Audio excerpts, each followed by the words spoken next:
What's going on, y'all? We are back with another episode of the Don Diallo Podcast, man. I want to say I appreciate everybody who's been tuning in. I'm very grateful, like really, really grateful. I just had to let that be known. Today we got a special guest, you know what I'm saying? She came through. We met her at American Sesh. It was a beautiful event, man. I'm glad I got a chance to meet her and a couple other people. But today I got a special guest, CEO of Top Floor Forever. Yep. On-air personality, artist, producer, and investor. All of them.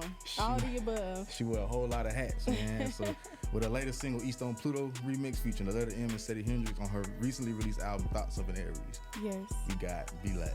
Thank you for that introduction. For I sure. love that. Yes, sure, BeeLax checking in. Go a little shot. Oh yeah, let's do that. You know what I'm saying? I ain't get a chance to tap in mine yet, but yeah. How you living? How you doing? You good? I'm feeling good. I feel really good. Thank you for the intro. For sure. Shout out to Pinky. She really is connecting the dots out here. Yeah. Oh yeah. Shout out Pinky Cole, Yeah. D Hayes, man, for that event. That was a beautiful event. Like real talk. I enjoyed seeing all them melanated people come together and just. It was so inspiring. Love. Yeah, man. Like I really was just like, wow. It makes you feel like, you know, you got plethora of things you can kind of put your mind to and help other people pay it forward. Like, that's what she's doing. She's paying it forward, you know. Absolutely. And that's what we're supposed to do. Like I said, all these resources ain't for us. We're supposed to, you know, get at and help people out. It ain't got to be money all the time, but just by bringing people in the room where it's positivity. So that's some people just need that uplifting word. Right.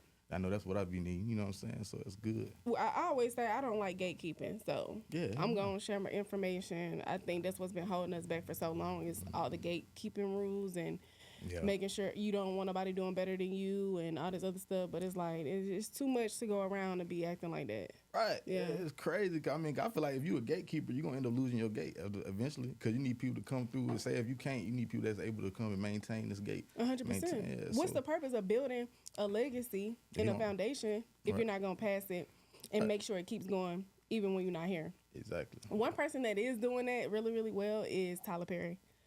He got this director I've been looking at him and observing, and he got this director he molding, and I feel like he gonna be one of the next ones. His name Armani. Mm-hmm. Well, I didn't know about him. And he's like, cause he's been directing episodes of The Sisters, and I did hear about The Sisters. I never watched it, but okay. And he like got his new TV series based off what was it, Freaknik? The show, you know, the party Freaknik? Yep. Oh, okay. It's based. It's not based solely on that, but he got his TV series on BT Plus, like that's about to come out, and he directed, created it. So I'm like, oh, Tyler Perry really putting people in position. So oh shit, okay. Shout out Armani for sure. That's and what shout it's out Tyler Perry. That what's up. Dope. Okay. So we're gonna get into the conversation. Of course, we're gonna get a chance to know BeeLax. You know, of course, some things that people already know about you. You wear a lot of hats, like I said before. Yeah. But we also gonna get into. I'm gonna ask you the first question. I just want because we know everything. Some people know about you. I want you to tell us what we don't know about you. Something random that we don't know about you. I mean, I was a basketball collegiate player. I played basketball since the age of 4. For real? Yeah, I was a hooper. I did meet, Something that people may not know about me now. Well, people from my hometown, they know, but like, because I'm originally from Chattanooga. Okay. So I moved here to Atlanta at 19 years old, 2012. Okay. And I've been here ever since. So been kind of building my base here. Resources, network, just making my way, you know. Was that scary to make a move from Chattanooga to here? I actually went to Alabama first because I was playing ball. Okay. So I went JUCO. Okay. I played 1 year at Gas State, then I transferred and I went to Georgia Perimeter, played 1 year with them. And then I was just like, man, basketball is so political. Why you said that? It don't be about talent. It don't be about work ethic. It just be about. That ain't the first time I heard. From my experience. Yeah, like, you know, like my experiences was like, I'm one of the best people on this team and I outwork everybody. Like, I'm really one of those ones when it comes to work ethic. For sure.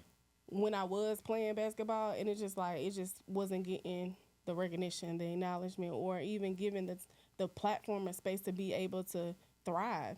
I felt like it was more about who the coach liked the most and who the coach felt like they was more taking a liking of versus like what actually mattered to win games. You know what I'm saying? And it's a lot of college coaches that ain't just they not meant to be in those positions, but they are. You know what I'm saying? And it could deter you away from the game. I was just gonna ask you. So I kind of just like forget it. Really? But that was your first love? That's what. That was my first love. Okay. That's all I ever knew. Yeah. So then it forced me to have to be like, Brittney, that's not your identity. You can do other things. You know what I'm saying? You don't have to.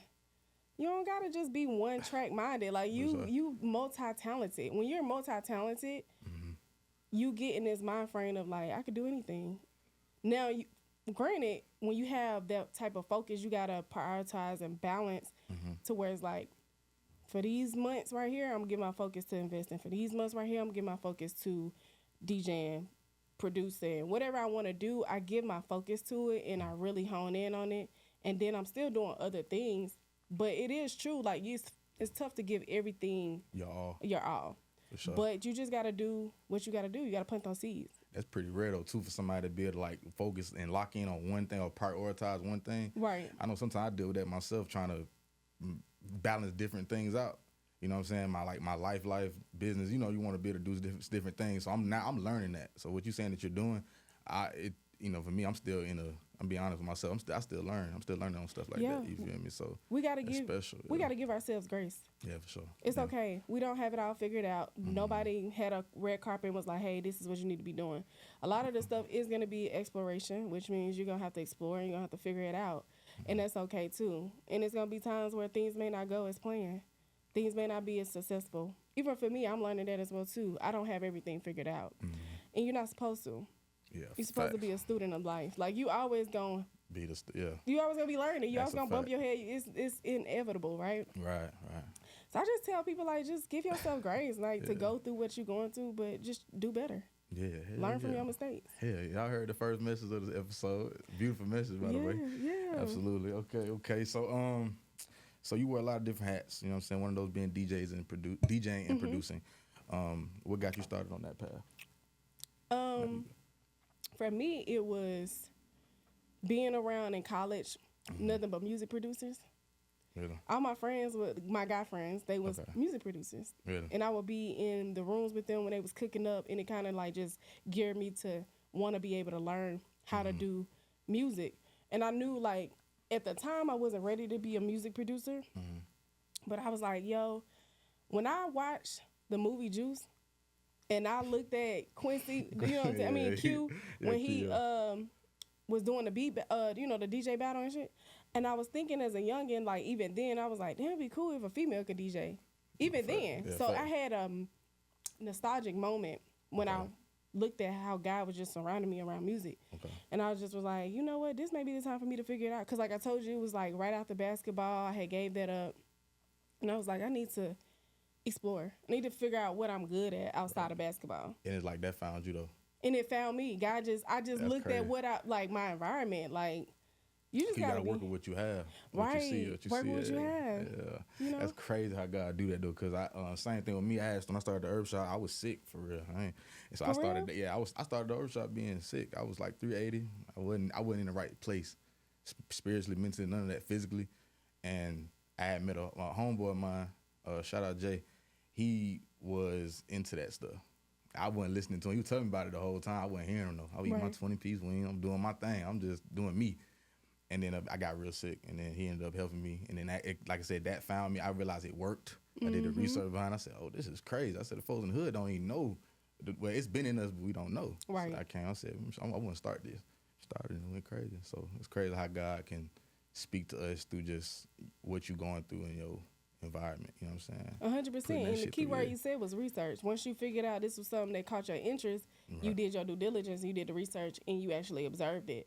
Okay. And I think that's essential to like the foundation of if you want to do something or not. Like you got to put that effort in to like want to know the history, want to know what worked, what didn't work. Yeah. And that's what I did with DJing. Okay, words. Do you have any like influences in the in that field? Like did you have some DJs that influenced you? Yes, I had a mentor coming in, Eric Hall. He was really good. He actually has Scratch Out Loud. In partnership with DJ Princess Cut, he has that company, and he introduced me to vinyl, the originality of DJing, and he really gave me like resources on their end. He gave me my first opportunity on film, on screen. What you doing? Film? I was a DJ in 2 scenes of BET The Quiet. For real? Yeah. So yeah, he gave me the opportunity. Yeah. Like he told me, he's like, hey, they looking for a DJ, because he would provide the equipment for the sets. Mm-hmm. And he was like, yeah, you want to come on? Like, yeah. Like that's when I first started DJing, and he nervous? Inspired me. Yeah, I was hella nervous, but I was excited too at the same time, because it's not like you ain't DJing for real on set. It would be dope if they did, but you know, it was good just to have my first acting. Mm-hmm. You know what I'm saying? Like my first acting opportunity. So I thought that shit was cool, honestly. What? That's crazy. I'm sorry, can I curse here or no? Yeah, you good. Yeah, do your thing. Do your thing. Do your thing. Yeah, we smooth. Okay. Yeah. Shout out Eric Hall, right? Eric Hall, yeah. Eric DJ Hall. Princess Cut. Okay. It was another DJ. She passed away. Long live. Yeah. Speaker Fox. Speaker Fox. Okay. Mm-hmm. Long live Speaker Fox. Yep. She passed away. She was one of my inspirations, and rest in peace to her. And then just like being around other DJ Scream, Moran. Okay. Like that's my business partner to this day. Just being around dope people doing dope stuff. Yeah, sure. like you gotta be around the people you trying to inspire. Like if you want to be in that lane, you gotta associate yourself with them people. You dig? Mm-hmm. How important is that to cut off the wrong people? I know you went through that. I feel like we all went through that. Yeah. Phase, we had to cut off some people. Every day you gotta go through that, because every day you supposed to evolve. You shed a skin. You shed, and like it's. I think that's gonna happen all over, like to the end of time, until you're on this earth, until you're done. Yeah, I believe that too. Yeah, because you gotta protect your peace. Yeah, so sometimes people, go through certain things. You may have to distance yourself from them for a temporary time. Some people temporary, some people permanent. That's how I see it. Like when I was in college, they were cool. You know, hey, you had your smoke sessions, and you go smoke, and y'all kick it. And then after a while, I was like, man, I'm about to graduate. I need to get focused. I need to be around some people that's doing something. Like, it's one of those things that it comes across your mind. Like, is this person really beneficial to me? Mm-hmm. Not saying that you want this person to do something for you, but is this person helping you get to where you're going? And it don't have to be a monetary thing. It could just be bringing positive energy. It could be, hey, when you go to your gigs, can I film you?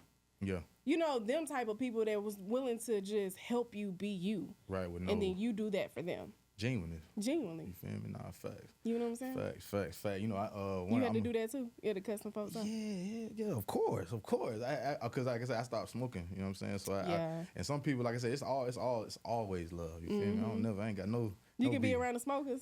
I can be around them. I ain't got no problem being around. I just don't. So it's like, now the people who be trying to press me, I thought I said no. Yeah. I stand on what I'm saying. Like don't do that. You feel me? I'm peer pressure lane. Mm-hmm. Yeah, you feel me? Especially because we grown now. We grown. You ain't got to pressure me. If I want to do it, I do it. I do it. So but I had to get away from them type of people, and just kind of, associate myself with good people. Like shout out Gates, you know what I'm saying? I'm always giving him some love, man. Yes, he got this beautiful studio here. You did. GateSevenStudios. In Conyers. Absolutely. Yeah, hey. Yeah. That way. So but he one of the ones too, like I said, that brought me in, and just, he's a positive influence for real. That's you know dope. what I'm saying? So that's good to be around them people.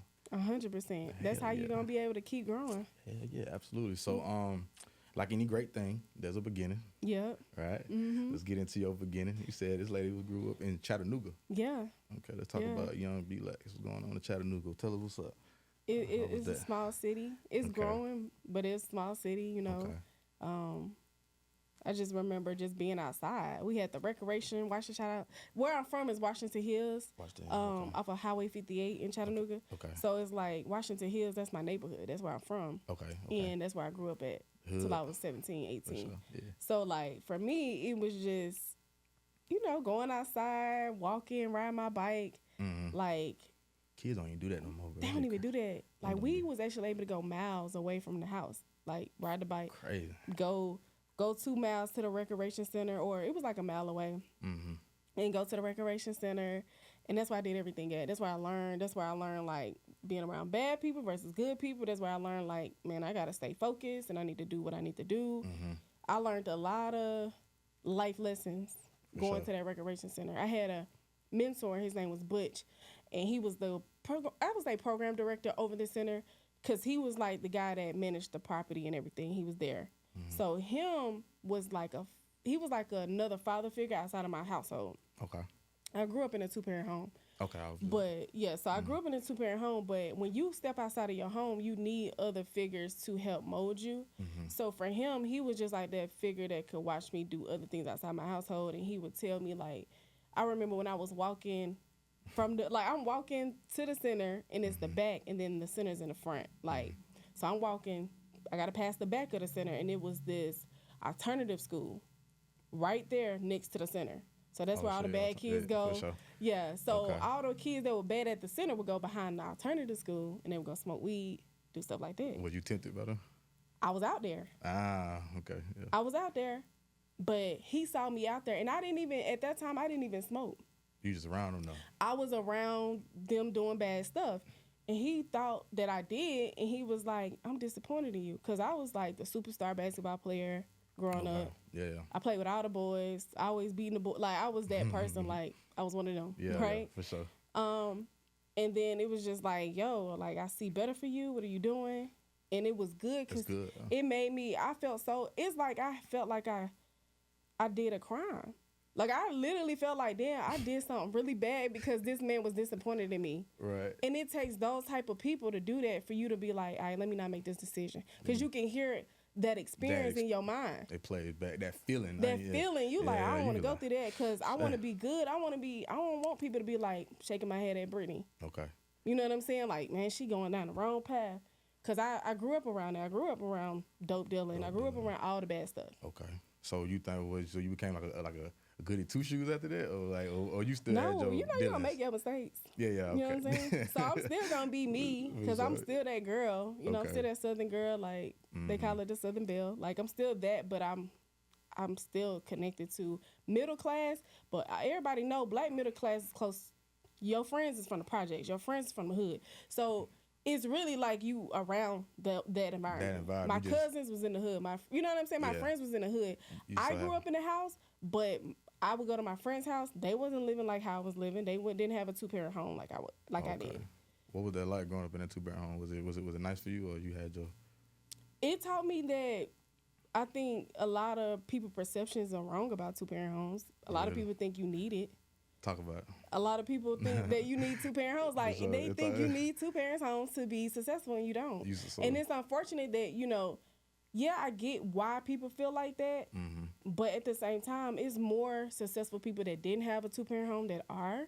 Right. And I can say that because I have siblings. And I know I got siblings, and I'm like, we both came from the same household, and you're not acting like it. Like, so I know for a fact, like, coming from a 2-parent home is not gonna make you a better person. Nah, it gotta be in you. Definitely. No, that like parents don't do so much of a job. Like I was reading something in one of my devotions, and it was basically saying that like the parent's job is to kind of get you started, but then at a certain point, they morals are in you. Yeah. Now it's time you to make your grown decision after a while. So it's like the parents ain't got nothing to do with that. You can go. That's how folks, and some people get different attention too. So like, was it like that in your career? Or like, I was a baby. My sister, my oldest sister, she's 18 years older than me. My brother, 15 years older than me. My other sister, she 4 to 5 years older than me. So I was the baby. So me coming into it, it was like my dad. I was able to spend time with him when I was 4 because he went to prison when I was born. That's why I say, like, just because it's a 2-parent home, I mean, it's perfect. For sure. You know what I'm saying? Yeah, my mama had to go through a lot of stuff. They both collectively went through a lot of stuff. Yeah. And it was my mama, being the wife, she held them down. But at the same time, I grew up in that too. I don't think I would have been my mama, to be honest with you, because that was a lot for her to go through. That was too much. And to see later on, like, because when you think about it, people just only look at partnership or companionship at the surface. But you got to think about it. This is the person that's going to take care of you when you turn back into a baby. Dig. That's different.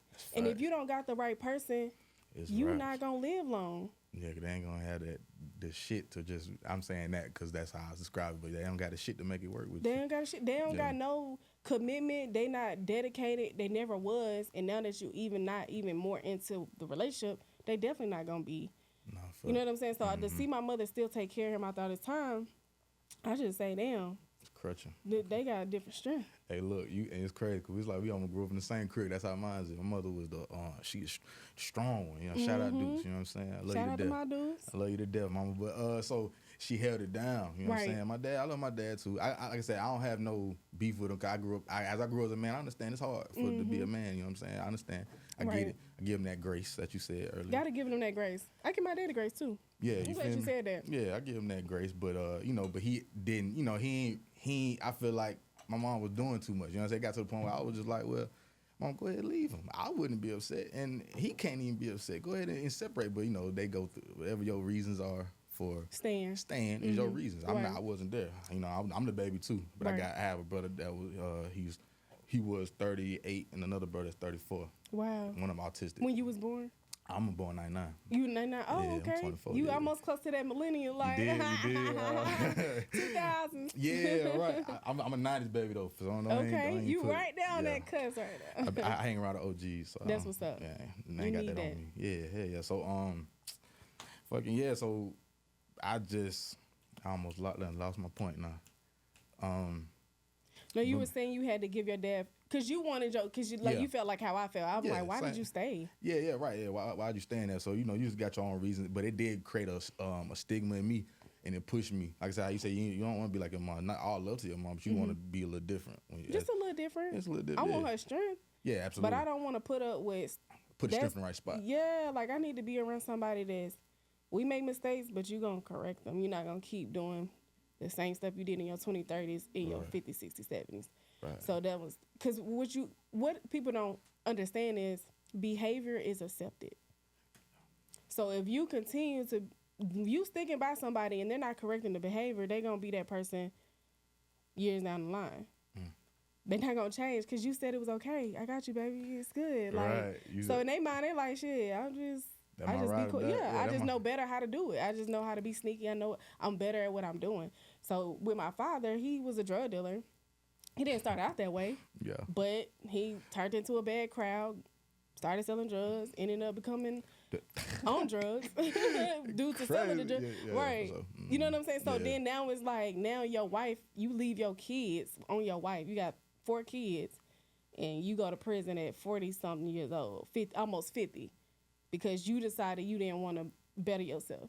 And when he got out, I gave my father grace. Like me being 4, I just was like, "Damn, you home?" It didn't feel like I was just like, "Oh, okay." Yeah, you had to try. Like, I got a daddy now. Like it didn't feel like nothing. Yeah. But he really did make up for lost time though. Like that's dope. He spoiled the hell out of me and my other sister that I'm close in age with. Spoiled.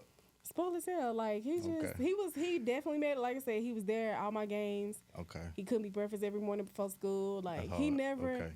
It was like he knew he had to be a better person when he got out. That's good, though. So at least he went there and corrected some shit. Yeah, he did. That's dope. He did that. He didn't know how to be a good husband, but he did know how to be a good father. That's crazy. Them roles. Sometimes people be better at one thing than the other. Right. Yeah. That's right. Okay. Shout out. Okay, we're gonna get off this a little bit. We got a little deep. Got a little real right there. Yeah, get real. That's my roots though. Yeah, exactly. Gotta be real with them. That's how they connect with you. No, 100%. And even me going back home, like now I've been partnering with Chattanooga Hip Hop Summit for 4 years in a row now. That's dope. That's dope. We do the summit every year. In October.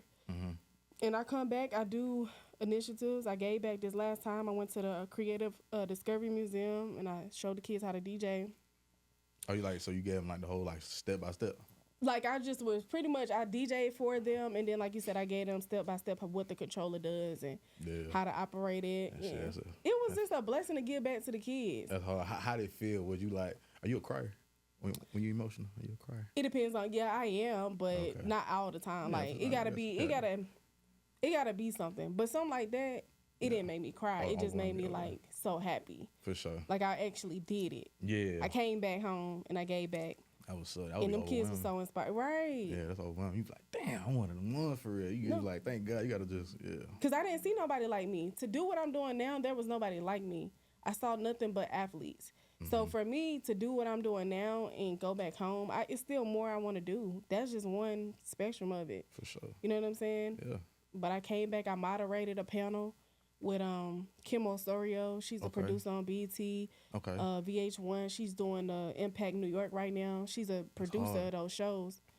Kim Osorio. She's an American journalist. Yeah. Okay. And I moderated the panel with her and Tracy Waples. Waples was the first female A&R for Def Jam. Shout out. So like it just like I just it just was a great feeling going back home. So this next year coming up, it got to be something different and better. Big, everything big. Yeah. You got to be giving back. Every year, I got to do something good, great every year. Hell yeah. Okay. Got to do that. Okay. You talked, so you did mention that you was that you go and talk to the kids or whatever. That you went and did a thing with the children, right? Right. So you say Chattanooga hip hop. Yeah. Okay. Do that. So I'm gonna get into like, what is your creation? Do you have a creation process when you doing beats? I don't know if you went through that with them, but do you have your own mental creation thing with you when you create your beats? Because I started out me executive producing. Okay. Like, well, I did start out producing because I would produce with my homeboys, but I only produced with them. Okay. I never produced by myself.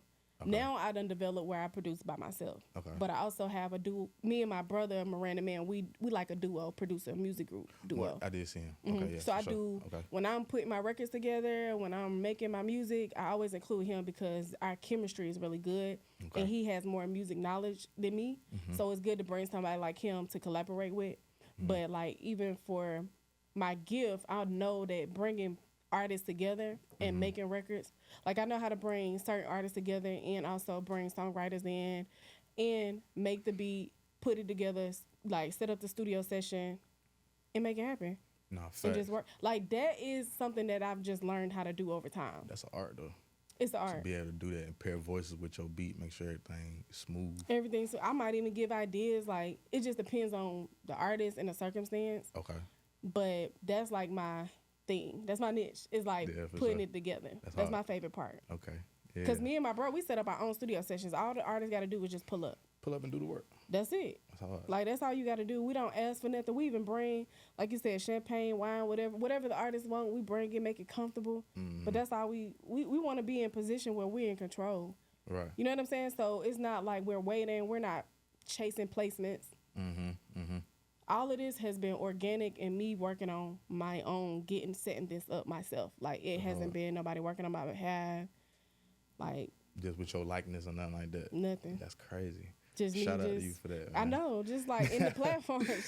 Yeah. It's like the music and the media all go together. So with us, with our show, InfinityVibes, even with that, like if it's artists that I really want to work with, I'll let them know, hey, I want to work with you. Right. And how did you go? Like the Ceddy Hendrix feature, like that came from us interviewing him. Mm-hmm. Because he didn't even know, like, he posted a comment on the Letter M page and was like, I want to be on a remix.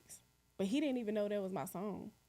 Oh, yeah. You know what I'm saying? Yeah. He thought it was the Letter M because Letter M is the feature artist on the song. Sure. I'm just the producer, but I also put it out as my song. Yeah, cause I did hear the original on the You heard the original, yeah. Okay. So I put it out as my song, right? I paid for the video, the first video, which is what you saw from Thoughts of an Aries. Mm-hmm. But when I met him, when we interviewed, I let him know, like, yo, that's my song. Like, you trying to get on the remix because I saw you commented it. On it, yeah. And he was like, hell yeah. He was like, pull up to the studio. And it literally happened at night. That's crazy. That shit crazy. Like, he ain't charged. I mean, shout out to Ceddy Hendrix. He's one of the most genuine dudes in his industry. Word. Like, for real. Hell yeah. Solid. I've been fucking with him for a minute. I met him one time at that event that you was hooping at. Yeah. Yeah, that's when I seen you, but not seeing you yet officially. That's crazy. I know, right? Yeah. Yeah, so I seen him hooping and stuff too. I think he left like half or whatever, halftime or whatever. But yeah. So I did peep. I've been listening to his music for a while too. Before I even, you know what I'm saying? This was before I was still doing herb shop stuff. I was, oh, wow.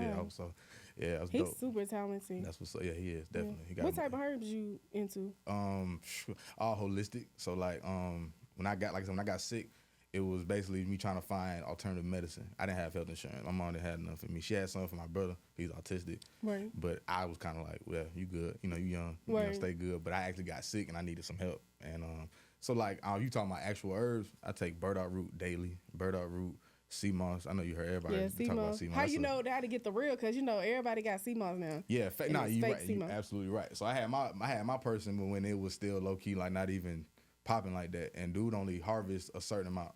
Because, you know, people be over harvesting sea moss. Sea moss, when it's fake, it be coming in soft. It's all extra salty. It's not real. Yeah. You know, 'cause they can grow it in pools and stuff like that. So it's like, but where I get mine come dry. There ain't no extra salt. You know, that's how you know if it's fake, because it got extra salt on it. Sea moss is that's how you know it's fake, when it's extra. If it's too salty? Yeah, if you buy it and it's like all this clunked up salt on it, no. Not even. I don't even touch that. That's good to know to look for. No, facts, yeah. And then it's supposed to come dry. So sometimes I done seen in some farmers market, not gonna say their name, put them out there, but they come and be all soft and you be like, what the hell is this? It's supposed to be dry because when you put it in the sun, it just when you put it back in water, it come back out. It's crazy. So yeah, that daily. And then also like I take like ashwagandha and maca. I mix them two together. That's my power pack right You there. gotta send me like you gotta send me some images and some. I guess yeah some options. We'll talk after this for sure. Absolutely, yeah. So that's what I'm into though. That's what's up. Hell yeah. You gotta stay healthy. Of course, yeah. I'm a big man though. So it's when I started this, people thought like, oh, that's why I called it the Gorilla's Den. It was called the Gorilla's Den. Gorillas are big gorillas, but right. they still move with the best. They, what I'm saying? They in the jungle with the lions and shit right. like that. Gorillas also eat mainly roots and fruits, and so they don't really eat meat like that. They don't eat meat, yeah. They don't. So that's why I called it that. Big boy. We still can be I healthy like and be big. I have no desires to be skinny. Right. Yeah, so. You like your size. I like That's my good size. to know. Good, like yeah. you could be, meat. you can have meat on your bones and still be healthy. Because a lot of people that's not, thick or they don't have a lot of meat, they still be unhealthy. They're not eating right. You can still catch a heart attack and all that stuff. It's a lot of different components to that stuff. I tell all the time, like with mine, so I tell them you be right spiritually before you come try and take some herbs and stuff. Cause that's what people used to, the Western medicine and civilization, how they do medicine now.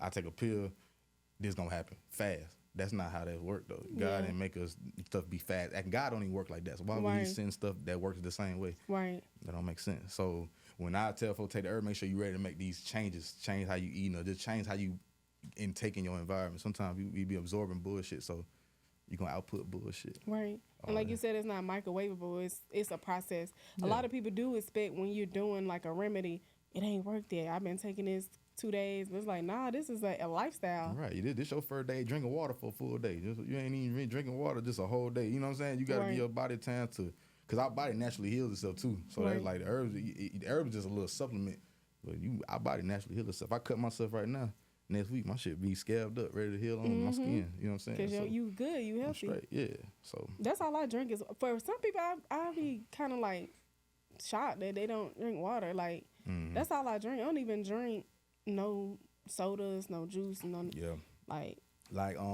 I got off the. I ain't gonna lie. I still drink juice though. That's one thing I didn't like. But I don't drink it all the time though. Right, in moderation. I do still drink it, but I don't drink it all the you know what I'm saying? It's like in moderation. Yeah, it can't be perfect. I ain't that what I'm saying. That's another thing why I like the brand, because I'm like some people think you supposed to look a certain way. Nobody said that. You just make sure you healthy on the inside and out.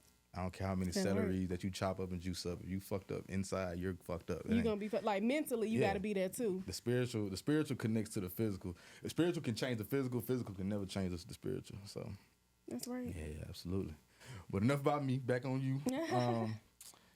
Are there any specific genres that you kind of like working with specifically? Like that's your favorite thing, or you kind of all over the board? Like do R&B. Alternative, you know what I'm talking about? I love all genres. Okay. But I really love R&B. That's like I like R&B in me, you know? For sure. I peeped the East Old Pull Up was like a melody. I fuck with that. That beat was crazy. I listened to it at night. Because when I heard it, I listened to it in the daytime the first time. I said, this ain't gonna do it for the daytime. But I seen him play that night, and that night it was crazy. It was crazy. Hell so you got a different frequency at night. It was crazy on that. Yeah, from the song. I mean, I ain't saying that you can't be played at daytime now. It's a good song all around. But for me, nighttime. It hit different. Hell, the LED light, I was like, oh, this big. Yeah, that's good. That's good to know. It was one of the ones, you know, and I pulled up at the letter M crib, and we was in the car playing him beats, and he picked his beats. He picked the ones he liked, and we set up the studio session, and that's how that happened. It's hard. And, I was gonna ask you about how to set up, so you just came up with that's good. So, how was it like working with him? Is he cool?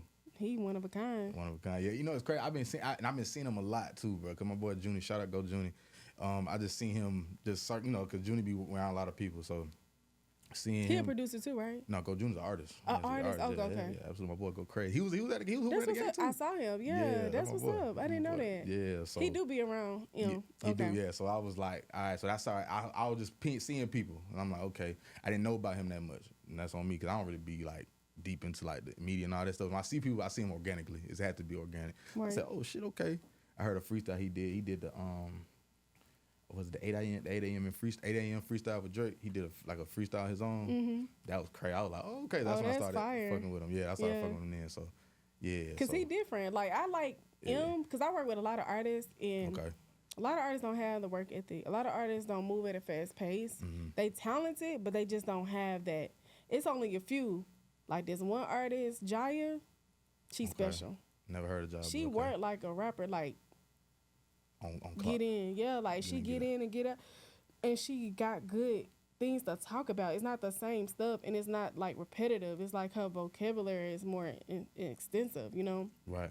And with the letter M, his metaphors is just everything. It's like you either got it or you don't. But you got the work ethic is what separate people. Yeah, you know, definitely. I mean, that's anything though. Yeah. So I rock with them two the most. Shout out to Prosecco. It's pretty good. I ain't know how you keep saying it. I don't put another one. Yeah, you did it. I don't put you on that. We got to get Gates on it.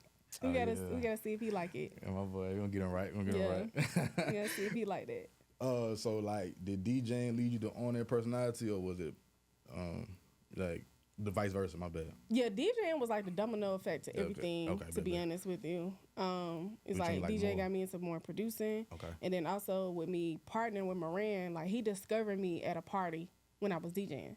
Okay. And he was at iHeartRadio at the time. Shout out Moran. So I was a mix show DJ at iHeartRadio for about 2 or 3 years, and then now we're on Dash Radio, which is now Lit Live. So you know what I'm saying? Yeah. So now it's like I'm gonna ask you about that too, the Dash Radio. So. Yeah, it's really dope. Like we get to kind of be us and do our thing and be authentic with what we do. Yeah, I feel. So we love it. You know, of course we want to expand. We're gonna be doing more things and bigger things, but the on-air personality work, it kind of just happened. It wasn't something that I was like, this is my goal. This is something I want to do. It was just one of those things like, here's an opportunity. What you gonna do? You can use this. Because I look at opportunities as a funnel. You do one opportunity, it leads to a plethora of opportunities. Absolutely. I don't look at something as like, oh, I just see that. You know what I'm saying? So when I saw on-air personality, I was like, oh, this is how I can work with artists. That's how I looked at it. Fact. This is how I can connect with the artist without the artist feeling like I want something from them, because I'm actually doing you a favor. Nah, fact. Like, you know what I'm saying? We scratched each other back in this situation. We scratched each other back, yeah. Look, you can benefit from me, because a lot of artists don't want to work with people that they can't benefit from. You know, it's definitely a close niche, you know. Environment, yeah. Nah, that's real though, because I mean, when I first started the podcast, I was reaching out to folks that I wasn't even really prepared for. I ain't gonna lie. He Gates say I'm DMing Kevin Gates. I'm like, bro, these folks, I ain't got nothing yet. I'm rushing the process and all that. But I said, well, like I said, slow it down. Now that I can see how I can connect with these people. Now, just like from the process you said, I didn't see that in the beginning. Exactly. It's the process. I'm just reaching out. Hey, bro, fuck with me. No. They already on a bigger level, and then they got publicists. So the main thing with this interview shit is working with publicists, because the PR is gonna bring you the clients. Now you got some PRs, they bring clients. I'm like, what the hell? They just getting paid. They just trying to get a check, and they just trying to throw them anywhere. But you know the ones who are good at what they do, and the ones that just in it for the money and really trying to get some artists we never heard of on the show. Some passion. They got some passion. Nobody like people who got passion for what they're doing. Yeah. Yeah. People who don't, and you doing something for so long, you ain't got no passion. I ain't gonna say you scare me, but like, why? Why you like what you doing? You cheating yourself. Yeah, you are. You deprive yourself of the life that you should have, whatever you want to do. You gotta be real with yourself. Right. And I know for me, just being in this on-air personality, it was more like, oh, I can do more with this. So I did it. And then at first, like you said, I was nervous. And I'm like, man. Shit smooth. Now, it's like having a conversation. I watched a couple of them too. Yeah, it's the part where it's like the conversation. I had to learn. Like I said, I was good with doing it out, but it's the camera. My thing was always the camera. Yeah. And Gates had to tell me, but I don't even act like they not here. And I still be doing it sometimes, a little, you know. But like I had to just actually think of it as a conversation. I talked to somebody on the street all day. If somebody pull up on me, I was the kid growing up that like. My brother was in the dope house. You know, my brother sold dope for sure. And being in them bandos and stuff, he had me around some people. I'm like 4, 5, 6, because he had to watch me. My mom was at work. Dad was not existent at the time. And, we literally had a similar child. It's crazy. Insane, right? Right. But so I ended up having I'm like 7, 8 having conversation with crackhead. They tell me how they became a crackhead. I'm looking at them niggas like, what? But they just explaining stuff to me. So I carried that with me all my life. And I'm all the home to tell you, if a nigga come and stop me in the street, long I check him and make sure he good. Come talk to him. It was like, cause sometimes people just want to talk. They just want to talk. Let that out. So that's why I started. And you got that personality, like you said, where you can talk. Yeah, it's easy. It's not bad. Like as long as I know your energy good, you ain't coming no bullshit.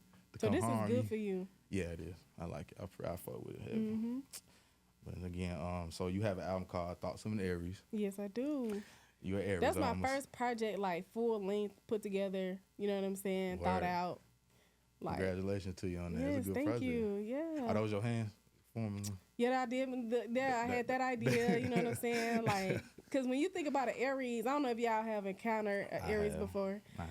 But, you know, first of all, let me just say, all Aries are not the same. They're not the same. So I'm different. Okay. You know, I just feel like regardless of the sign, everybody have different emotions. So you happy, you love, you hate, you're angry. All of those things you got to go through in the process of life. But at the same time, a lot of people don't want to show all those type of sides. Right, now you right.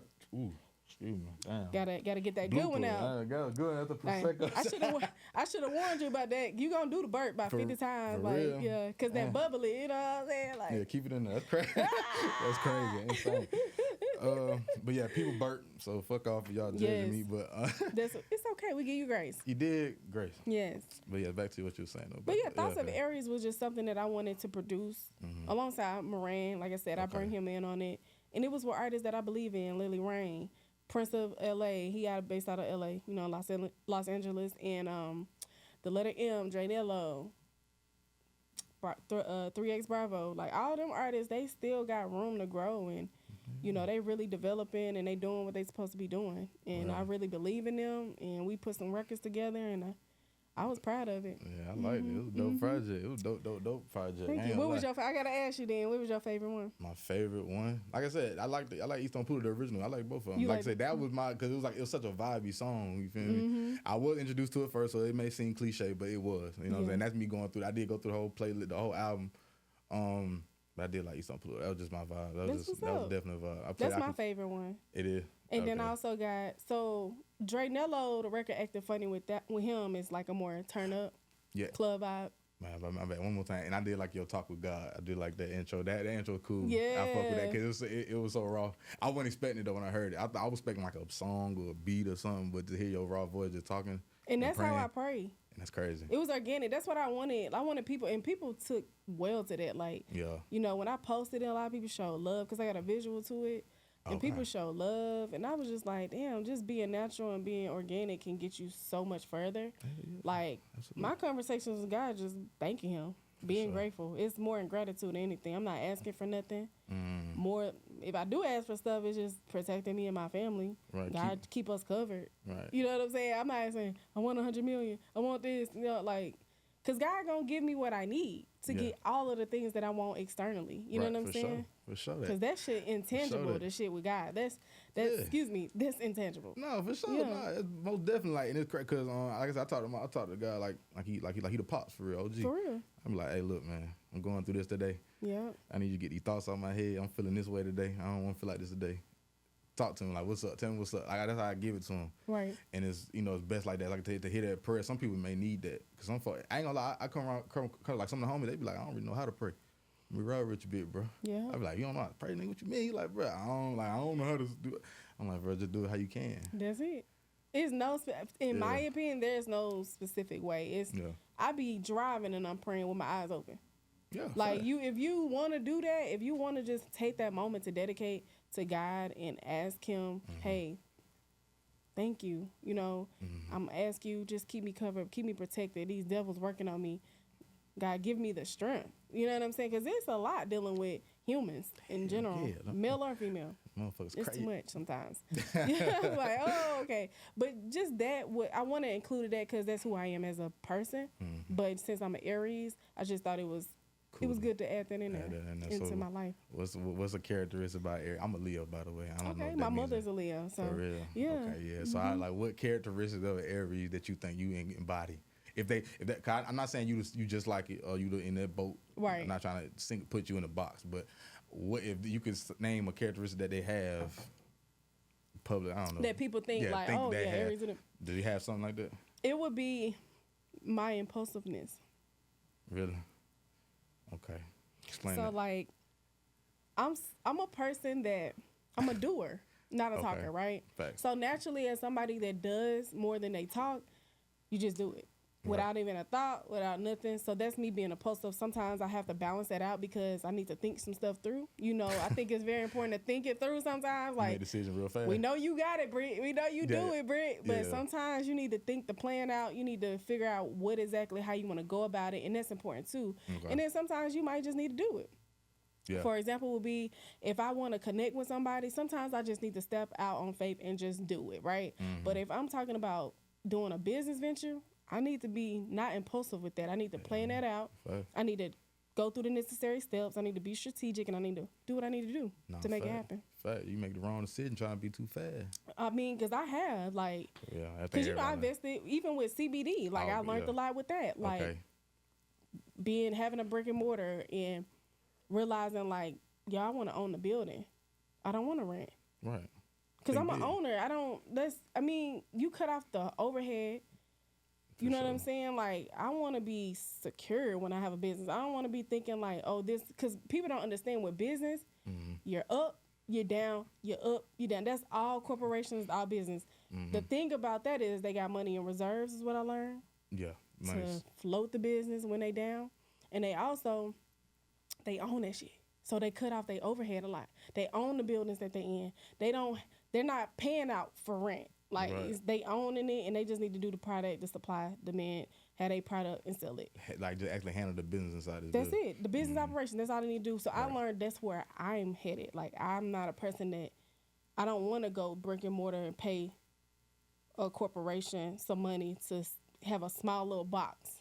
In your place, in my place. You know, it's not even what I really want, space-wise. But this is the box I got to pay for to set up shop. Like, it may work for a lot of people. It do. Domino's, Pizza Hut. It work for a lot of big corporations. Sure, they be in all the plazas. Sure, they don't own them buildings. But at the same time, they big corporations for a reason. Right. So they can afford that. Backward dealings and all that shit that we don't know about. They got so much money. Yeah, so it's cool. They can afford that. But I'm talking about small, for a person like me with small business, that's what I'm talking to. I'm talking to the small business. Small business, yeah, for sure. I mean, I think it's important that you, like I said, you weigh out all them options, and the fact that you had that big vision for yourself. You know what I'm saying? You don't settle. You because it was crazy. Because I was in a brick and mortar for a short period of time. Yeah. And it was like just from what I witnessed, because I was brought on as a partner in that. You feel me? But it didn't work out good. It's a long story. We ain't gonna talk about it here.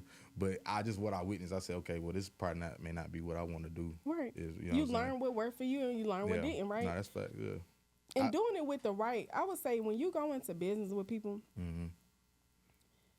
be very mindful who you're going into business with. Take your time with it. Don't rush into it. I heard that. And be for real now. If they got health issues, go far away from that person. If you have a vision and you brought that vision to them and they try to alter your vision, run fast away from that person. Because the person that you bring your vision to, they going to want to add to it. They're not going to want to alter or change it. Nice. That's the perfect business partner. And also, what if they like challenging them, like just to make it better or something like that? I said they came to them about it being, never mind. That falls into the category of adding, I guess.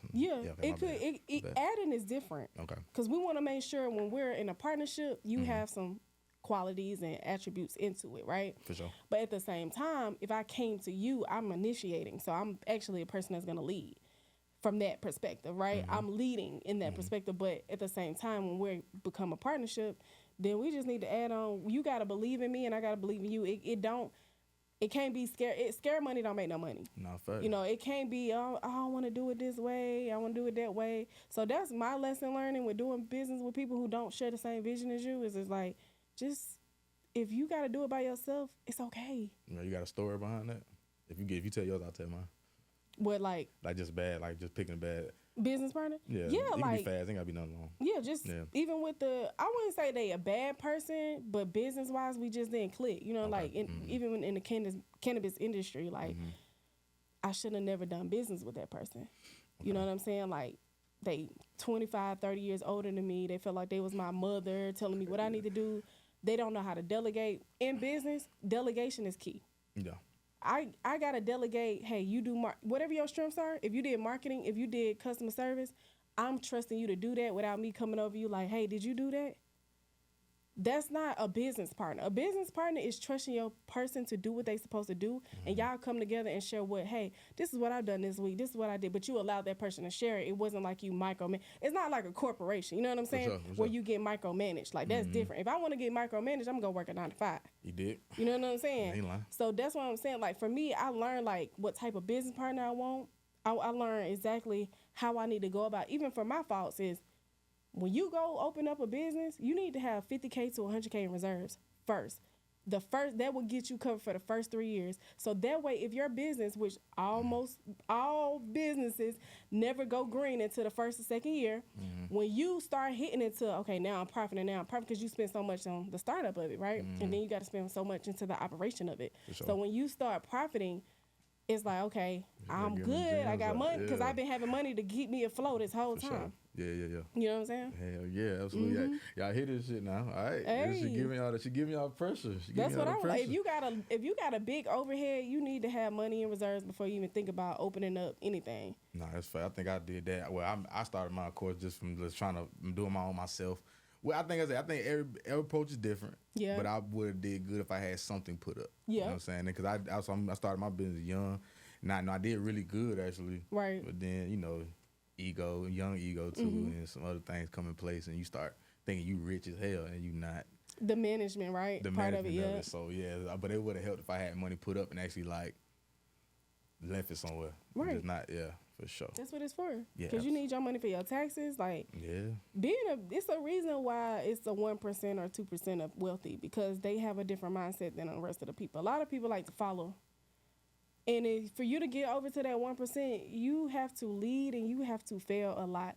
And the people that are in the other percent, they okay with being content with going to go to work, and they okay with paying bills for the rest of their life and never having enough money to do a lot of stuff they want to do. But that's okay too if that's what they want to do. But what I'm saying is, we don't have to be in that mind frame. Just because we seen what our parents did with their 401k and they settled for that. And then, because I watched my mama work 20, 30 years for a company, and she only get $100 to $200 a month after she retired. Like, that doesn't make sense to me. Yeah. But if she would have put that focus on actually making the right investment, she would have never needed that anyway. Right. It's just changing the mindset of what our parents thought was this is the right thing to do, because they were taught white is right. They were taught that's if a white person said it, it was that's right. It's definitely some programming in that shit. And I ain't gonna lie, I be getting irritated a lot of times. Just thinking about it, I just get mad because it's like, bro, y'all really, because it do put you in a situation where you failing from jump. They're keeping you they don't provide a lot of information to us. Now information being presented to us more, but at one point it wasn't. So now you got these parents. Like I said, I feel like I don't believe it's a human behind it, but I definitely believe it's a spirit. I don't think humans that smart. It's a spirit behind keeping people a certain level of oppressed. It ain't gotta be necessarily whips and chains, but now we got a new version of it. It's all mental now. System, right? Yeah, exactly. So, So go ahead. Yeah, all businesses are ran by systems. Yeah. America is a corporation that is ran by a system. If we don't help move this system, it's not gonna work. But since we help contribute to the system, they just create little things, little by little, to appease us, to be like, oh yeah, that's cool. All right, but you don't understand what's actually going on right here, because generations, we're actually feeding a generation wealth for other people and not our own. Like, desegregation was cool, but that's where we lost focus at. That's facts. We didn't actually get to understand. We wanted to be at the table so bad that we didn't understand that we was taking away from our own people. Right. Just because we wanted to be equal. Right. Which is how you supposed to be equal. But at the same time, we could have created our own economy. We could have created our own banks, our own hospitals, our own everything. Even now, it's not even too late now. We got a lot of millionaires. We got a lot of billionaires. We do. It's not late now, but everybody's priorities are different. That's crazy. Nah, and I thought about that too. I'm like, there's a lot of black millionaires and billionaires, but like I was I had a thought one time I was asleep. Don't know if it's going on right now. Not really 100% sure, but I feel like most millionaires should really, if they really care, somebody should put like this little fund around this, like definitely geared for the melanated community, the majority. You feel me? Not like saying that other people not important, but we got to worry about us. You know what I'm saying? Because everybody else kind of get put in the forefront except for us. 100%. So most of these black millionaires and billionaires, I don't know why they won't do it. I don't understand. Just put a fund together that y'all can put towards, and that's what I'm talking about, like a year round grant giving, fund giving, school paying, stuff like that, year round though. And you get money back. You can put that on your taxes and all that. So why not do that? I don't be seeing it like that. I'm not saying it's not out here. I don't know. But what I'm seeing, I don't see it. It's not. Because if it was, we would see more change. We see a little bit at a time. The only thing we're seeing is more people that have money, but we're not seeing a lot of unity. Right. So we're seeing more people actually not being together and not unifying. We're seeing more people just want to showcase you what they got on in their life and how they do it. They're not going to tell you, hey, man, I'm putting this aside to fund this school that I went to that's underserved. Or, you know, how about we all, like, I mean, they want to talk about all the people at the top that's black. Man, if they got together, you know how much change would come with that? If I had a dream about this, I swear, and I was just looking at it. They don't want to do it. Yeah. They too set on what, it's just about what they want. Even with, like, Tyler Perry do a lot of giving back. He do. But if he was to partner with Oprah Winfrey, because they got a lot of money. Right. And they would just focus on one community at a time, we wouldn't be, like, you have your requirements for a reason. Not saying give away money to people who don't want to be helped, right? We're talking about creating a system in place to actually have people access to it, help them have resources to be able to change their life. So they don't have to grow up in certain environments anymore. Right. You know what I'm saying? They don't got to be displaced and pushed out of their communities because gentrification is happening. Right. They can actually go to a community that's for them, that is meant for them, right, and stay in it. And thrive in it. Mm-hmm. Instead of being put out, you know, because we see Atlanta changing. It is. Like, it ain't downtown, ain't what it is no more. No, a lot of them projects not even really like projects no more to keep the beam with you. I mean, you still may catch your usual, you know, homeless person or whatever walking around, but then you also catch a little Johnny boy walking the dog on the other end of the street. So you like, what the hell going on? What's going on? It don't make sense. Yeah, it's weird, but everybody on the south side, everybody on the east side, like, it's just putting the people that was their neighborhoods further away. Yeah, you know what I'm saying? For sure. And all they're doing is just moving the placements to people another somewhere else where they can go cause havoc and all that. How about you just help these people so they don't have to be? Because most people do crime and all that just because they're going. There's something's wrong. Right. I don't know no hood, any hood nigga I know. You know, my partners, whoever. They be like, if I had another opportunity, I would. And some of them actually, when they get their opportunity, they ain't messing with it no more. Right. That's stupid. Why would I do that? Because poverty creates crime. Exactly. So, like you say, you move those people to a different area, the crime is gonna go up because you didn't change the actual well-being of that community. Right. You just put them in a different area. Boy, wishful thinking. Somebody gonna hear this, you know. Yeah, we gonna be the next ones to actually do it. Cause I know I plan on doing it. Like I said, if I ever touch my first M, it's finna be up. Where you from? I'm from Atlanta. Okay, so you want to get back. That's what I'm talking about. Yeah. Even for me in my city, like, I actually want to build my own recreation center. You know what I'm saying? Like, and if I do give back to the Washington Hills Recreation Center where I grew up in, I would want to give them some money and create a program for the arts because they didn't have a lot of that, like computers, you know what I'm saying, instruments to play, like different technology type stuff. Because basketball, football, all that stuff cool, but let's be real, a lot of people not finna go pro. You're not finna, the percentage, the statistic on going pro versus not going pro, like, you're not gonna be, like, it's not. It's so saturated. It's too saturated. It's too saturated. Way too saturated. You gotta have a certain special. So why are we having these kids go through all this work and all this stuff just to be let down in the end? Because majority of them gonna be let down and they're not gonna understand, like, I'm multi-talented. That was the thing. Like, when you plan something all your life, you really think that's your identity. And when it's not your identity anymore, they crash. Fuck you up, yeah. Now, a lot of folk like that, you be like, damn, like, I can see it. I don't never point it out, but you can see, like, you see certain people, you be like, okay, this is where they put their identity in. Right. They take it so serious. You ever seen somebody who you hooping with?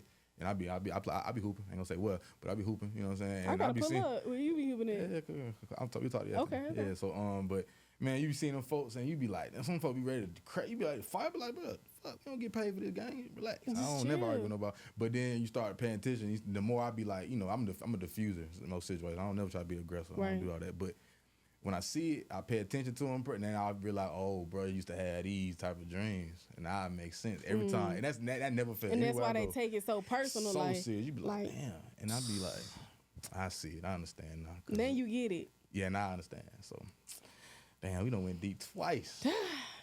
Double that. You did? Oh, man. Okay, so I was going to ask more Aries questions, but, you know, ain't no need for that. Well, I'm going to ask you one. Have you ever dated another Aries before? Just off the I haven't, actually. For real? Yeah. We probably went in jail because It'd be too much. Too much you and you. Mine, like, because we are very, like, strong-headed.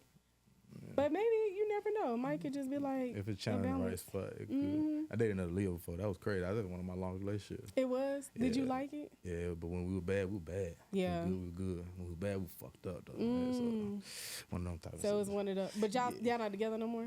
Okay. Yeah, I'm single as fuck. So. Oh, I heard that. yeah. Too young and lit. Yeah. You mentioned your CBD franchise. Yes. Okay, so let's get into that a little bit. So now, right, I had to reinvent. Okay. Because we bought a franchise, which is what my vision from the get-go, right? When I was talking about it wasn't. Okay. My vision was to have my own dispensary set up so when everything becomes legalized, I'm already put in place. Right. Okay. So CBD, you're gonna go ahead and go off into the THC realm. It wasn't just gonna be. It was gonna be more THC than anything. It wasn't gonna be CBD at all. It might be just a little bit, but not that much. Because even from the operations and what I learned of having a CBD store, CBD is cool, but it ain't making the money. Because a lot of people want what? THC. They want that pressure, the czar. And I told my business partner that. And we noticed when we had that THC section, it would get every week we had to replenish it. But that CBD was sitting on the shelf. So that's why I was like going in with the right mentality and sticking by your vision. So for me, I have my new invented company, BeeLax Expressions. It's the LLC that I've been owning for the longest, for about 7 years now. Shout out. But now I'm gonna put the cannabis part of it into this business. So I still got my license. I still can buy wholesale cannabis, infused gummies, liquid like juices, water, whatever. Any THC infused, I can buy all of that. Okay. And I'm gonna buy stuff people need, the roll up stuff, the jungle leaves, or like papers, raw papers, stuff like that. And How would you feel about having infused THC infused sea moss? That would be nice. That would be dope. Because that you can get your health vibes and get relaxed at the same time. Pressure. That would be crazy. That's a good idea too. Yeah. Because I'm working with somebody on it now. Actually, we shout out my boy Oski. He's my first ever episode. Oh, that's he actually has some. So if you willing, we'll talk about it after. Let's talk some wholesale. Let's see what if it's because people still want to be healthy, but they also want to be. They want people are facing anxiety, so THC helps with that. Too much of THC actually doesn't help with anxiety. Just knowing how much percentage of THC is very important. And you got to have your COAs, your certificate of analysis. Like when it comes to creating and stuff, we want to know what's in it. We want to know when was it produced. We want to know the ingredients, like the potency of it. All that stuff matters. Yeah, no, I you know do. What I'm saying? Somebody taking it be a little too crazy, too high. I think everybody who smoked a little weed had them experiences. Yeah, when it's too much. And you got to know your type. Yeah, hell yeah. What's your type? Sativa. Sativa? Yeah. Indica when I want to go to bed, but sativa is like my... I like the Runts. The Runts family is really good. Runts family good? I do love the Runts family. For real? It's really nice. Really nice. Really nice, yeah. And I'm about to go to Cali for the BT Awards soon in a couple months. Out. That's dope. So I'm excited about that. So, and Cali got really good marijuana. Got that pressure pack over there. I went to, but I don't remember the place name to be honest, but I did get some good stuff out of there. I like the weed that just make me feel euphoric. You know what I'm saying? I don't want nothing too crazy. I'm maybe a hybrid. Maybe I'll say that. Okay, hybrid is good too. But I don't know. Cause like I said, I'm real particular. I had one strain I tell my homies all the time. Got it from some Mexican boy. When I used to do my thing in Gwinnett, and I used to smoke. I used to be feeling like floaty. I didn't feel like, sometimes I make you think too much. I didn't think too much. I didn't feel lazy down here either. Oh, that's good. It was crazy. I ain't gonna lie. So that sounds like the best kind. Whatever it was, I ain't seen bro since. I was like, maybe that was God gave me that little strain. I felt good after that. I swear. That's what's up. Whatever it was, but BeeLax Expressions. BeeLax Expressions. So when I own that commercial building, okay, I'm going to have my own dispensary, and it's gonna be BeeLax. Okay. So the commercial building is gonna have tenants. Like relax, BeeLax. Like relax, BeeLax. Exactly. So it's BeeLax. It gives people like an aura of like relax, right? It's in the same spectrum. So I feel like if I name my dispensary BeeLax, it'll be more appealing and marketable because it could be like the brand I'm already have. You know what I'm saying? God, yeah. So I'm gonna keep that, and I just got it under my LLC. And you know what I'm saying? I'm gonna buy that building, that commercial building, and I ain't gonna have to pay no rent, and I'm gonna have my shit set up nice. I'm gonna cater to every type of person. The people who don't like too much THC, because I feel like they always get forgotten. And then I'm gonna keep my THC who need the maximum. The pressure. That pressure. They don't even want. They want to be not thinking about nothing. Right. I got you. Pressure pack. Yeah. Relax, smoke, BeeLax. Yeah. You dig? You dig? All right. So let's get into it. So I mean, being a woman in the industry. Yes. You know, you did mention that you ain't see no women doing your thing at first. Does that come like doing it now? And you doing your thing now? Yeah. Is there certain obstacles that you face that only geared towards the women? You think you feel like, or you know, or just your personal experience or what you went through? What's that like for you? Like I don't know. Like I said, I know sometimes people can be prejudiced. Yeah. Like say they booking a DJ, somebody may be like, man, I don't want. Cause I've heard this actually in real life. Somebody be like, man, I don't want no girl DJ. Like I hear that a lot sometimes. Like I hear people say I don't like female comedians. Like it's just something. Have you ever felt like you had something like that before, not being picked or chosen or you know, just decisions over you? Yeah, every industry is male dominant, right? So we live in a male dominant world. So women are always going to be faced with obstacles where men don't feel comfortable with having women lead because we live in a patriarchal type of world. But at the same time, the most thriving people that I see in this world today have women as their business partners, have women leading, have women actually, I mean, even the guy, Booker T. Washington, he has his own development company called Taking Homes. I just met him 2 weeks ago. And he built the South Park Cottages, the tiny home development. They have like 20 tiny homes over there by Union City, College Park area. And this is a black man, right? Right, for sure. But his right-hand man is a black woman. So that's why I say, like, it's getting out of that mind frame. I think that's what's been holding the world back a long time. It's getting away from women being the leader, because when you think about it, women they don't move off a lot of ego. And it's not what people been talking about. It's just more like, how can we work together? Nah, fact, yeah, I was just not all women. I'm not saying all women are perfect. I'm not saying that. I'm just saying, like, when you have the right type of woman, you could go really, really far in life. No, for sure. I mean, it's a key. Because they're nurturers. Right. You know what I'm saying? Y'all possess things that I may not have as a man, but that's why y'all we balance each other out. We balance. That's why we need men and women. We need each other. And the agenda with trying to create male versus female wars is not it, because that's going to keep us further behind. Once men can start being open more to women being their partners in business, you'll see more of a change when it comes to like the culture, the ethnics, and just more about the operations of the business. Like you'll see more businesses thriving in a more positive light versus now, you know, it's just a lot of messed up stuff going on. But when I saw that, I'm like, if a woman can help lead a man develop a whole community, it's infinite. It's just about who you got around you. You know what I'm saying? Right. Yeah. And you're gonna face people that don't probably want to. A lot of men don't want to do business with men who not married either. So if you don't have the security, if you don't have the commitment, a lot of men that are real business minded, they got millions. They're not trying to do business with men that are like out there, not focused. You know, they want to do business with a man like, yeah, I got a wife at home. Because they show more of security. They show more of commitment. More focus. So I feel like now it's shifting a little bit more. But yeah, coming in, a lot of men didn't want me to, you know, DJ certain events. A lot of dudes didn't want to produce with me. A lot of artists, a lot of male artists didn't want me to produce records with them, like just because I'm a female. But crazy, I feel like it's getting better. Like having Moran by my side has gotten me more opportunity because it seems like he's the one leading. And I don't mind being that perception because I'm really the one leading, but I let it be. I let them think how they want to think. If they make their ego feel comfortable doing business with a man versus me. Right. You know, that's why I have him on my side, because being a woman doing this on my own would have been way harder.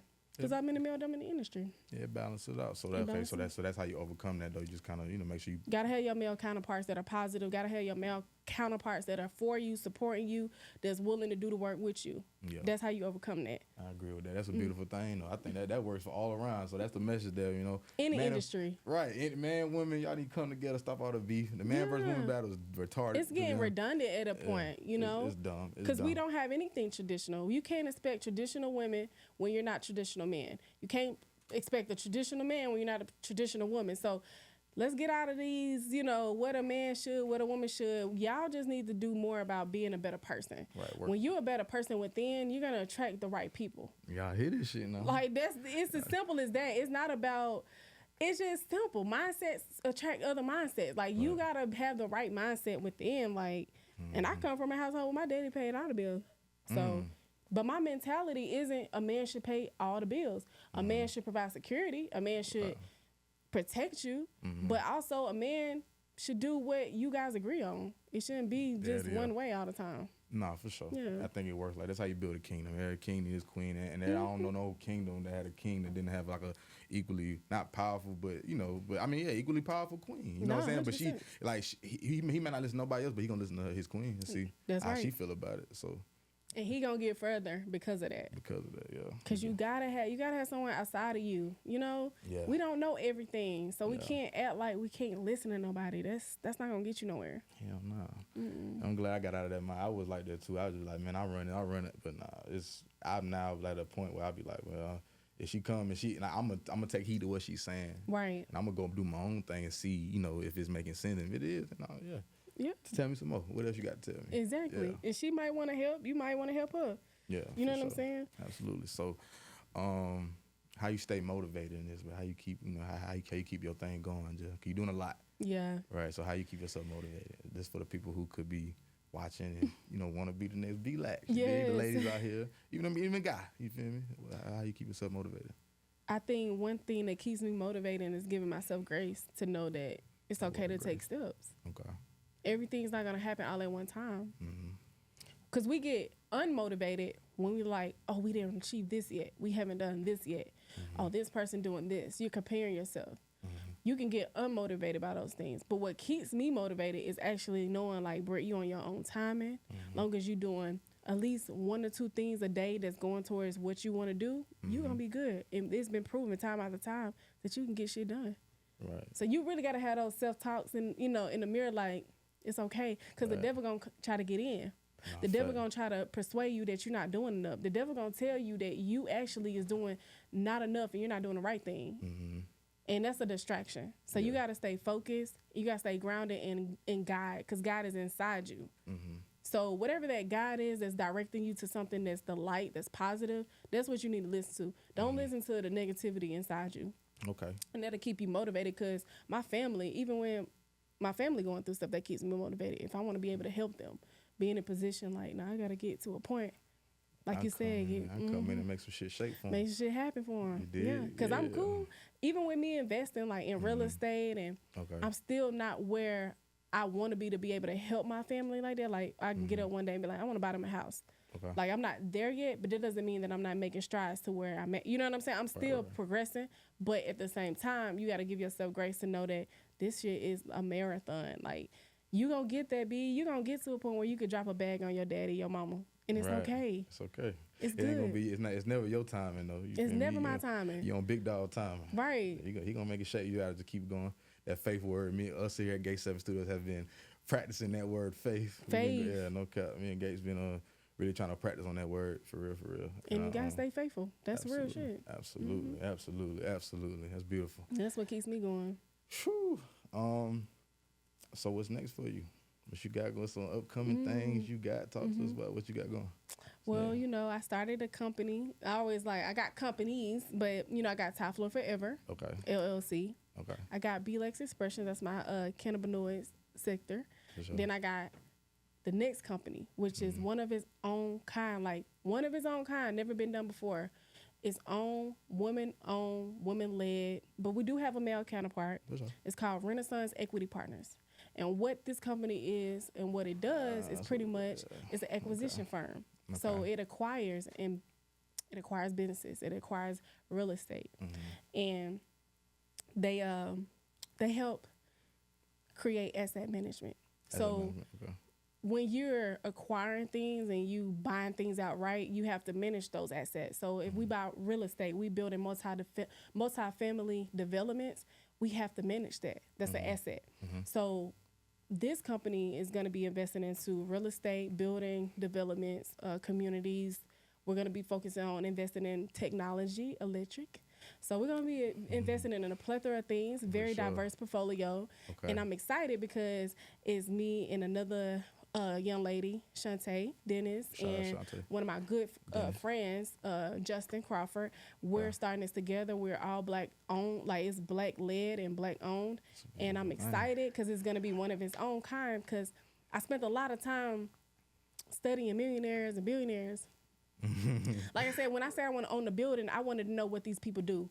So I look at, when it comes to stuff like this, like the building we're in, I'm looking at who own it because I'm looking into investing in certain things that could help benefit the person that own this building. Absolutely. Right? And then I'm also looking into what they do. So How a lot of to acquire this building. What did they do to acquire this building? A lot of millionaires and billionaires that own commercial real estate, they have this real estate investment trust that operates all the commercial real estate for them. Yeah. And what it does is they don't even have to be physically a part of it. They just put a whole like system in place where you have like your CEO, like a whole structure of employment, right? Where it's like you have your CEO, your CFO, like stuff like that. And then you have your salesperson, you have your marketing, you have your financial person, and they all operate this trust. And they all operate the assets in that trust, right? Yeah. So that's what the focus is. And it was something new that I learned and I researched, and I was like, this is what I want to do because I want to own that commercial building. Okay. So like when you when starting it, was it like, because that sound, that, like I said, that's real big, and I'm actually giving you applause. I'm applauding you for coming with that. Real talk. Was it something, that's a big thing? Was it something that you got like the BGs about? Was it something like, did you get a feeling about doing it? Just like a. It was when I started looking into. I looked up who owned the Atlanta Dream, the WNBA team, because I used to work for them. I used to work for the WNBA for about 4 years, and I was looking into like their new management or whatever, and I looked at who owned them now, who co-owns them now. And I learned that he had a REIT as well. And I was like, oh, what he do? Looked up what his REIT does. They own so many commercial companies or plazas around the world, like around the nation. And I was like, okay, who's a part of this? I'm looking at they team. Right. Nobody Black. Wow. And if it is somebody Black, she's in accounting. In the back, in the back. They in the back. They don't have ownership of it. They just part of the employment, books or whatever. So I'm like, oh, so this is something that's been going on since the end of time. I'm finna come shake it up. Hey, that these folks ain't told nobody about. Right. Because when you own so much, own so much land, like that's generational wealth. So that's how they be able to pass that stuff down. Like if the owner who started the company dies, that REIT is operated by, it's gonna be operated to the end of time. For sure. Because we always gonna need commercial real estate. Yeah. We always gonna need residential real estate. Yeah. That's it's always gonna be needed. So, I just really, I got real good about this. I was like, damn, I really want to do this. I was getting so excited. I was like, goosebumps. I was getting literally goosebumps. Like this is something that is new that people not talking about. Right. I'm sorry. This is something that has been going on for a long time that I found that was new to me. New to you? Because it's not new.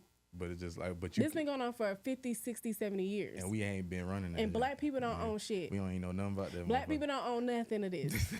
Black people don't even know. And what I'm talking about, they probably don't even know. This is something I could bring to Pinky Cole. She wouldn't even know. That's what I'm saying. That's how lost in the sauce we are. We look good with these acquisitions of restaurants and but the people who got that generational, like I'm talking about that you trying to get to the next level. Yeah. That's it's untapped. And all it takes for somebody to think like that. That's it. It's all it takes one person. Because see, now I didn't know. But see, now what you just did is spark something to me. Now it's like, oh, damn. Now you can do your research. And I don't mind gatekeeping that. Yeah, real talk. I brought this to somebody who developed a 20 tiny home community in College Park. I told him what we're doing. I said, we're in this asset. I told him about my company. When I say his eyes lit up, when I tell people this, they're like, damn, that's how I know what I'm doing is what I'm supposed to be doing. Because when I'm telling somebody something and they're intrigued and they like, I ain't never heard this before. They light up. That means I'm an asset. Yeah. I'm bringing something to you that you ain't never. People don't want to talk to people that, we already heard that before. A person that got millions, they don't want to hear nothing that's already been done before. Right now. Unless it's something that ain't been that they haven't tapped into. untapped regions. It shows like it brings in that more opportunity. Yeah. And some people, like I said, just bring it to the right people. Bring it to the right people. And I want to bring it to my community. Right. Even though I got my company and it's new and we're starting off the ground, we have a couple acquisitions under our portfolio, but we're going to have like thousands of acquisitions. I'm still going to share this knowledge with people because at the end of the day, I'm not afraid the people to be my competitor, you know, because at the end of the day, nobody don't got the drive like me. Nobody don't got the work ethic like me in my team. Right. So that's not what I'm afraid of. Yeah, like I said, I went somewhere with Gates one time. We went to this plane. It's like a lot of, even if people go to these seminars, you can get all the information. I can tell you how to make $1 million, but I mean, it's going to be like 2-3% that's going to actually utilize what they learned and what they got. 100%. Not a lot of people don't see it like, oh, this is beautiful. They're going to probably have a fire between them for the first month, 2 months. It's only to be that them key people going to have that fire and keep it going and actually use it, utilize. 100%. Yeah. So. And you gotta tell the right people. Yeah. I'm not just going around telling people. For sure. I'm going around telling the right people that I know, hey, that's something that they didn't know, and it could be useful for you, even if you don't get into the industry. Right. It's just something good to know, though. It's good to know. If you need it, you ever think about it, you think about somebody here, somebody else who got potential. Yeah. You might meet a millionaire, and they be like, what should I invest into? Boom. You got something that you can add to them, and they gonna respect you for that. For sure. You know what I'm saying? Yeah. Talk us. I know you brought up some multiple companies. Let's talk about Top Floor. I didn't ask you about Top Floor. I apologize. So yeah. Oh, it's all good. I started Top Floor 2019. Okay. It's my production and management company. I don't manage any artists right now, but I do my production under the 2-sector company, which is Top Floor. Okay. And it's kind of similar structure like a record label, but it's not, because you got to have a lot of capital to be a record label, and you got to invest into artists to be a record label. Okay. So we're not there yet. Okay. But as far as like the production side of it, we have a lot of good artists on our resume. I've worked with a lot of good artists. Catalog has been building every week. We got records on records. We got songwriters we're working with. And I've been building Top Floor for 4 or 5 years now. That's your baby. That's my baby. Yeah. I started out managing 2 producers, but I cut ties with them. Okay. And I started learning, like, when you do things for people, my lesson in that was when you do things for people and you help them become who they are, they don't appreciate it and they don't respect you. Right. And I had to realize, like, what I bring to the table is a lot, and I got to be mindful who I have around me. And they got to be somebody who don't mind sharing. Yeah, sharing, because I'm going to help you, but you got people that'll take that help and box you out. You know, quote unquote, like they would say, like a Jay-Z, right? Like a Jay-Z, he got built up and he, I'm on, like, and that's, and to be honest with you, a lot of people do that, but at the same time, we don't have to do that. Yeah, no, you don't. We could bring the people that actually helped us with us and keep it going and keep expanding. You know what I'm saying? That's the crazy part, because like I said, you got to really gauge people's spirit, and that's why it's important talking to God, because you got to know who you dealing with 100%. And all that, because like I said, some people get money, they switch up. You got to know who people's identity is outside of money, who they are as a person, because like that can happen to anybody. 100%. You trusting somebody, you know, that's what come with trust, right? So, and that's what motivated me to be a producer, was the fact that I helped other producers that they didn't give me my props. You know, they wanted me to do all the work with setting up these sessions and getting them with these big name artists, and they didn't act like I wasn't the reason. When they do interviews, they didn't even mention me. Crazy. That's why I was like, I give my props to everybody that helped me, all the producers, you know, Mari, Quantum Flesh, like all the producers that helped me, even A Major, like I give them props in every interview. Because you gotta know to where you going. You gotta know, like, these are the people that actually helped shape that. Whether it was a small way or a big way. If it wasn't for these folks, like, I wouldn't be there. Yeah. Just show love. You ain't gotta be doing nothing crazy. A lot of folks just forget that. Just one little mention. It ain't gotta take up 5 minutes of the interview. Sure don't. But this is ego. I did it by myself. Everybody want that storyline. That's not true. Like, they did it, and that's what they said, and that's what pissed me off. And it wasn't me that even knew that they said that. Somebody else came. Somebody brought it to me. Was like, hey, these niggas said they did this on their own. When they knew, because the person that told me, it was like, you the one that set up all this shit they got going on. And I was like, hey, I'm noticing. Yeah, I'm healed now. I'm gonna tell you something about that. I would just personally, I would take that shit just as flattery, honestly, and just be like, you know what? Because you know.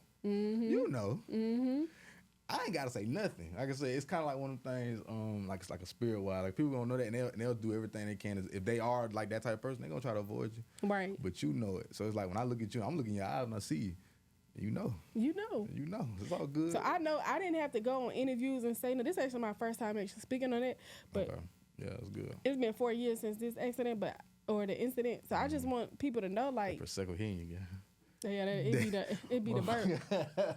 Me too. It hit my ass. You gotta go through shit, but at the same time, I learned that I just do this shit myself, and then I get in position. Then it'll be easier for me to help other people, like my producers or my songwriters or my artists that I bring onto the label. Once I eventually get the capital I need to actually turn it, because when I get the capital I need to build it into an actual label, I want at least 2 to 3 artists to start with. Okay. That's a good little base for you. Just to start with. No, I see that happening for you, though, man. I'm going to give you your flowers, first of all, first and foremost, for real, because you've been doing your thing. You got, again, multiple hats, and you managing them pretty well. You explaining them pretty well. You know what I'm saying? How I met you, you were structured, you were talking to me, you know what I'm saying? And you were just really giving me the breakdown. You didn't give me all this, what you give me now, of course. We ain't had that much time. But you were talking to me, you had purpose behind it, and it was beautiful just to, see that, in you, that fire. So I'm going to give you your flowers. Thank you for having me. This is dope. Y'all keep going hard. For sure. Yeah, I love it. Hardest studio out right now, man. You want to go get big. They got a vibe. You want to go? Say it again real quick. Got a vibe. Got a vibe here at the Y'all G7. You dig? Absolutely. So, like, just give, if you could think, is like, if you talking to your old self, you now versus her back in Chattanooga, you was, what would you tell yourself? Shit. Something. Just what would you tell yourself? I mean, it's okay to do multiple things. Cause that little girl back home only did one thing. She ain't do nothing else. Yeah, hoop. All she knew was hoop. Hoop. School, hoop. Type Go beat. outside. That's it. Okay. Yeah, I would tell my young self, like, it's okay to explore. Cause I wanted to do, like, I did softball for a year, did volleyball for a year, but it was always basketball was the one. Okay. And people put it into my head, like, bro, you gonna go pro, you so good. And when that didn't happen, it was just like, you let yourself down, because I had to make a real decision, like, are you gonna finish college? What you finna do? And I just decided, I'm gonna do business. And it changed my life. Been up ever since. Oh, man. Tell the people where they can reach you on all platforms. Yeah. What's going on? Y'all can follow me at Top Floor BeeLax on all platforms, Instagram, X, you know what I'm saying, TikTok, all of that good stuff. Also, check into my homeboy brand, Strive and Prosper, because that's what we do every day. We strive and we prosper. So, yeah, go do that. Yeah. Appreciate the love. Dig that. And Gates, should I say that you're a part of this brand right here, bro? Yes. All right, say no more. Hey, man. So, yeah, we had another great episode here, man, at the G7, man, brought to you by GateSevenStudios. I'm your host, Big Rilla. You can follow me on all platforms at Who Is Rilla. I might have it in the description. You can also follow the podcast platforms at Don Diallo TV. Shout out to Bottilla Grants. I know y'all see me with this button, you know what I'm saying, this collar shirt looking dapper there. Shout out Gates for the newest brand that's about to drop, Bottilla Grants, promoting legacy and inheritance, man. But brought to you by GateSevenStudios. I'm your host, Rilla. This is Don Diallo Podcast, and we gone.